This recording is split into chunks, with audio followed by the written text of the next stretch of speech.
ਉਹਨੇ ਵੀ ਕਿਹਾ ਸੀ ਮਦਈ ਨੇ ਕਿਹਾ ਕਿ ਮੈਂ ਦੇਣਾ ਪਰਚਾ ਉਹ ਮੇਰੇ ਵੱਲੋਂ ਤਾਂ ਹੋਇਆ ਸੀ ਕਹਿੰਦਾ ਤੂੰ ਜਾ ਅਸੀਂ ਆਪੇ ਕਰ ਲਾਂਗੇ ਬਹੁਤ ਬਹਿਸ ਵੀ ਹੋਈ ਸੀ ਤੁਸੀਂ ਕਹਿੰਦੇ ਨਹੀਂ ਦੇਣਾ ਮੈਂ ਕਹਿੰਦਾ ਦੇਣਾ ਨਹੀਂ ਤੁਹਾਨੂੰ ਦੇਣਾ ਪਿਆ ਮੈਂ ਤਾਂ ਤੁਹਾਨੂੰ ਜਾਣ ਨਹੀਂ ਦੇਣਾ अच्छा पूरा हमकाज की जाए कहता ठीक है मैं कहा ठीक है ना जान दो। एक तो वो फिरौन बने बैठे हुए हैं, आम बंदे की बात सुनने को तैयार नहीं होते और बेगुनाह और कारोबारी शख्सियात को ब्लैकमेल करने के लिए जाती रंजिश पे उन्हें पर्चे दे देते हैं। बड़े भाई जाते हैं थाने में कि चले जाके कोई बात वाइंड अप कर सके हम, उन्हें बिला वजह वो लॉकअप में बंद कर देता है। रूम में आकर वो इस बात को हल्फन हम कह सकते हैं वो अपना जूता उतारता है और जूते से बच्चों को मारता है। ये करता है गंदी से गंदी वो गालियां देता है वहां पे। ये डोर स्टेप पे आपको इंसाफ मिल रहा है कि किसी भी बेगुनाह बंदे को आप किसी भी पर्चे में आप नॉमिनेट कर देते हैं। जिसकी मुद्दइयत में पर्चा हुआ है वही मुकर गया, वो कहता है मैं नहीं था देना चाह रहा, एसएचओ ने जबरदस्ती मुझे 2 से 3 घंटे थाने में रखा। अस्सलाम वालेकुम नाजरीन, आपका मेजबान निशान मिनहाज साहब की खिदमत में हाजिर है। नाजरीन मेरे साथ एक दबंग वकील जुनैद खान साहब मौजूद हैं।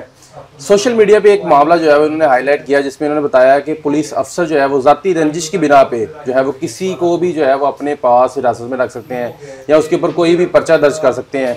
जहां पुलिस का पॉजिटिव जो इमेज है वो आईजी पंजाब साहब हर जगह जो है वो शोकेस करते हैं, वहीं पे कुछ ऐसे पुलिस अफसर भी हैं जो कि इनके ऊपर जो है वो दाग लगाते हैं। तो जुनैद खान साहब से पूछते हैं कि ऐसी कौन सी ज़ाती रंजिश थी जिसकी वजह से जो है वो ये मामला पेश आए और सोशल मीडिया पे जो है ये वीडियो जो है वो वायरल हुई। अस्सलाम वालेकुम। जी वालेकुम सलाम। जुनैद साहब कैसे हैं? ठीक ठाक, अल्लाह का शुक्र। अच्छा बताइएगा क्या ऐसा मामला आपका हो गया है पुलिस अफसर के साथ जो ज़ाती रंजिश आप कह रहे हैं कि जो हुई है, तो ये क्या मामला है? भाई ये वाकया हुआ है एसएचओ शाहदरा टाउन लाहौर में।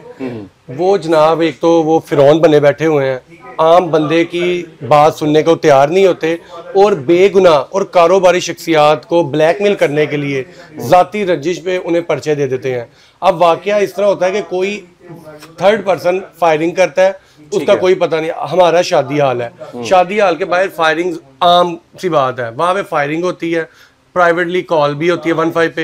एसएचओ मौके पे आते हैं और वो जो जिसके ऊपर इल्जाम लगाया जा रहा है कि जनाब इस बंदे को है, वो बंदा चला जाता है यहाँ से, वो मौके पे मौजूद नहीं होता। उनके बड़े भाई को जिसने फायरिंग की नहीं, जिन पे इल्जाम लगाया कि जिन शादी हाल के जनाब उन्हें पेश करवाएं, वो चले जाते हैं। बड़े भाई जाते हैं थाने में कि चले जाके कोई बात वाइंड अप कर सके हम। जब थाने में बड़ा भाई जो बिजनेसमैन है, जो ओनर है, जो हर चीज है, वो जाके बात करने की कोशिश करते हैं, उन्हें वहां पे वो बिस्त करता है एसएचओ शाहदरा टाउन और धमकियां दे रहा होता है कि जनाब मैं तुम पे पर्चा दूंगा, ये करूंगा, बड़े अपने छोटे भाई को बुलाओ वरना मैं ये करूंगा वो करूंगा, सारे जो लैंग्वेज मैं यहाँ पे इस्तेमाल नहीं कर सकता। उसके बाद वो क्या करता है, उन्हें बिला वजह वो लॉकअप में बंद कर देता है। ठीक है। उनके बच्चे बाहर मौजूद होते हैं कि डैडी इतनी देर होगी अंदर गए हैं थाने के, वो बाहर नहीं आ रहे। बच्चे अंदर आते हैं जो स्टूडेंट है, यूनिवर्सिटी और कॉलेज के स्टूडेंट है, उन्हें भी वो पकड़ता है और अंदर हवालात के बंद कर देता है। जो सिर्फ वहां पे अपने वालिद को देखने के लिए वो अंदर क्यों नहीं आए। उसके बाद यहाँ तक बात नहीं रुकती, वो इस हद तक फिरौन बना हुआ था कि वो अंदर आता है वहां पे रूम में आकर वो इस बात को हल्फन हम कह सकते हैं वो अपना जूता उतारता है और जूते से बच्चों को मारता है। अच्छा, हाथ से थप्पड़ मारता है। पुलिस का जो सरकारी बूट है वो उतार के मारा है। उसने उस टाइम जूती पहनी हुई थी। वो जूती उतार के इसकी बात हम हल्फन कर भी सकते हैं कि हल्फन का मतलब है कि सामने कुरान पाक अगर रखा होगा तो उस पे वो भी कहते कि मैंने नहीं किया। ये करता है गंदी से गंदी वो गालियां देता वहां पे, फिर वहां पर वो पर्चा देता है 440 का 506 का वो पर्चा देता है उस बंदे पे। दूसरा जिसने फायरिंग की उसे तो नॉमिनेट करता है, लेकिन इन्हें भी 7 बच्चों को और उसके बड़े भाई को वो नॉमिनेट कर देता है, अपनी मनमानी कर लेता है। हम अल्लाह का शुक्र है जब आप इंसाफ की तवक्का रखते हैं और अगर आप हक सच पे होता है तो अल्लाह ताला आपको फतह देता है। हम अगले दिन वहां पे पेश करवाते हैं, अल्लाह का शुक्र है हमने अदालत उसे डिस्चार्ज करती है। डिस्चार्ज का मतलब ये होता है कि आप गिल्टी नहीं थे, आप बेगुनाह थे, ये झूठा पर्चा हुआ है। अदालत को हम सारा अपना मौकिफ देते हैं, वो अदालत उसे मौकिफ को डिस्चार्ज कर देती है। उन हमारे जो बंदे थे अदालत बाइज्जत उन्हें रिहा कर देती है। अब मेरा यहाँ पे मौकिफ ये है कि वजीर आला आईजी पंजाब डीआईजी कहते हैं कि जनाब जो इंसाफ है वो आपको डोर स्टेप पे मिलेगा। ये डोर स्टेप पे आपको इंसाफ मिल रहा है कि किसी भी बेगुनाह बंदे को आप किसी भी पर्चे में आप नॉमिनेट कर देते हैं। और अच्छा जुनैद भाई, मुझे यहाँ पे एक चीज बताते जाएं कि जितने भी इल्जामात उनकी तरफ से लगाए गए हैं, क्या उनके पास ये प्रूफ हैं? और जो आप बातें कर रहे हैं, क्या आपके पास भी ठोस एविडेंस हैं? सर मैं अभी आपको वीडियो दूंगा, वो आपने वीडियो अपने चैनल पे साथ चलानी है। जो इस FIR में जो आपकी स्क्रीन पे आ रही होगी, इसका मुद्दई उन्होंने बनाया कॉर्पोरेशन वाला जो होते हैं ना इंस्पेक्टर, उसे, उसका मैं आपको वीडियो बयान देता हूं जिसमें वो कह रहा है कि जनाब मैं पर्चा नहीं देना चाह रहा था, मैं इसका मुद्दई नहीं बनना चाह रहा था। यानी जिसकी मुद्दईयत में पर्चा हुआ है वही मुकर गया, वो मुकर गया। वो कहता है मैं नहीं था देना चाह रहा। SHO ने जबरदस्ती मुझे 2 से 3 घंटे थाने में रखा और कहा तुम पर्चा दोगे, तुम एप्लीकेशन दोगे, फिर मैं जाने दूंगा। बेजा में रखा जनाब ये भी हस्बे बेजा ही है ना कि आप 3 घंटे, एक बंदा कह रहा है कि मैंने नहीं रहना, मैंने पर्चा नहीं देना, तो आप उसे कह रहे हो नहीं एप्लीकेशन दो, अपनी मुद्दईयत में दो। और जिस बंदे ने 15 पे कॉल की वो आया थाने में, उसने आगे कहा मैंने भाईजान मुद्दई नहीं बनना। ये वो बंदे नहीं है जिन्होंने फायरिंग की है। ठीक है, SHO ने उसे भगा दिया, सरकारी बंदों को इन्वॉल्व किया।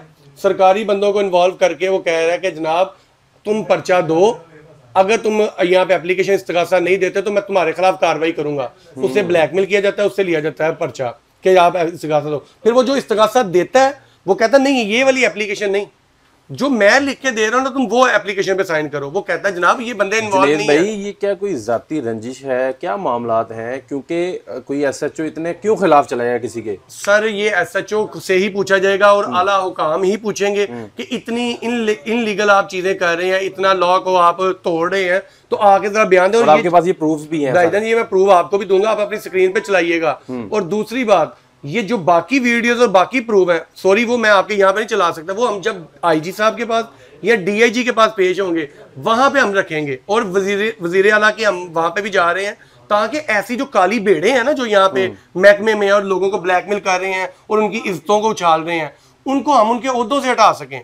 CM कंप्लेंट सेल जो बना हुआ है उसके ऊपर भी आपने दरख्वास्त? जी बिल्कुल जी, वो आज हमने वहाँ पे भी यानी जितने भी कानूनी मामलात हैं वो पूरे हैं आपकी तरफ से? देखिए उस दिन हमने जब हम वहाँ पे थे अदालत से डिस्चार्ज हुए तब भी हमने वीडियो मैंने बनाई थी, उसमें मैंने यही कहा था कि SHO साहब हम आपको लीगली जितना प्रोसीड कर सकेंगे हम लाजमी करेंगे, जो जो राइट्स हमें कानून ने दिए हैं हम लीगली वो सब अडॉप्ट करेंगे। अच्छा जुनैद भाई बताइएगा, SHO के खिलाफ जाना भी एक बहुत बड़ी बात है। सेशन हेड ऑफिसर जो है वो अपने पूरे इलाके का जिम्मेदार होता है, तो कोई ना कोई ऐसे मामला तो उनके पास भी शायद हों, प्रूफ हों कि वो आपको गलत साबित कर सकें। मैं कहता हूं उनके पास कोई सबूत हो। हवाई फायरिंग का उन्होंने कहा, अगर हमारी जिस बंदे का उस्मान खान का मैं नाम ले रहा हूं, अगर उस बंदे के खिलाफ कोई वीडियो, कोई प्रूफ, कोई डॉक्यूमेंट, कोई गवाह, कोई कुछ हो वो लाजमी दे।